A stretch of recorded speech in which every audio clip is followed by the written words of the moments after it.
ٹھیک ہے نا. تو ہم یہ ڈسکس کر رہے ہیں کہ یہ جو خرابی ادھر بھی ہے اور ادھر بھی ہے, ہم دونوں مل جل کے اس کو اپنے معاشرے میں کم از کم پھیلانے سے روکیں. بینگ اے مسلم میں نے اسلامی سائٹ کو زیادہ کوٹ کیا, ادروائز کرسچن سائٹ پہ بہت زیادہ برننگ قرآن کا ایشو جو تھا ریاست میں, پھر میں نے جیسے کوٹ کیا کہ بائبل افغانستان میں اور عراق میں آج کے دن تک جو امریکن ویپن سپلائی ہو رہے ہیں ان پہ بائبل المقدس کے آیات لکھے جا رہے ہیں, اس کو وہ نہیں روکتا.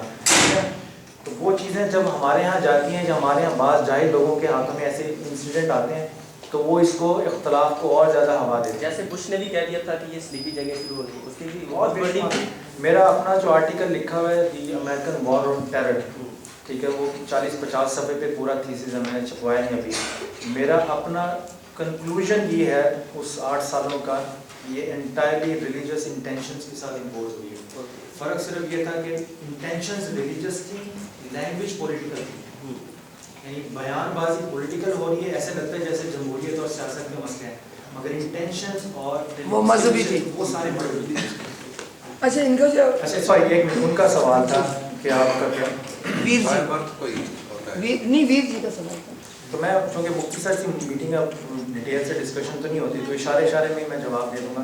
میں صرف آپ کی بات میں مولانا رومی کی مثنوی کا ایک حصہ کوٹ کر دوں گا کہ مولانا کہتے ہیں کہ انسان, اب یہ سارے مذہب کے ماننے والوں کے لیے, کرسچنس کے لیے بھی ہے, جوز کے لیے بھی ہے, ہندوز کے لیے بھی, مسلم کے لیے بھی ہے, اگر انسان اپنے مذہب پر سچا ہو تو دوسرے مذہب کے سچے دل والے کی حقیقت کو سمجھ لیتا ہے. جس طرح آپ کو اپنے مذہب کی سچائی پر یقین ہے, وہ بھی اسی طرح پختہ یقین ہے.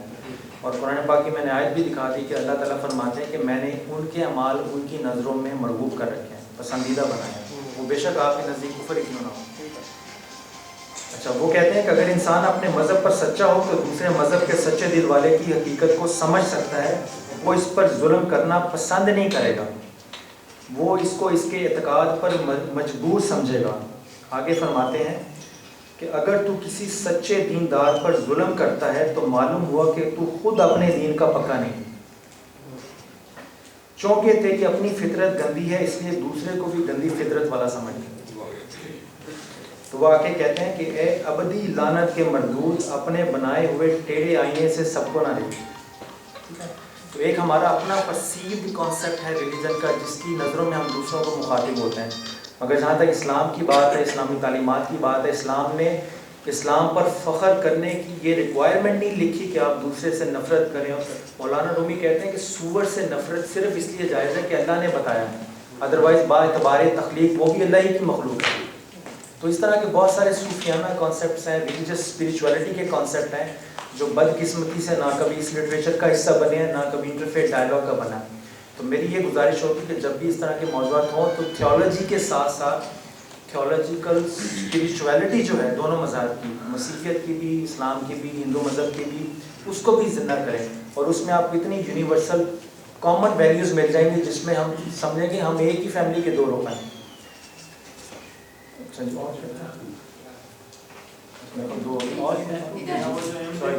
سر تھوڑا سا میں کروں, گردن تک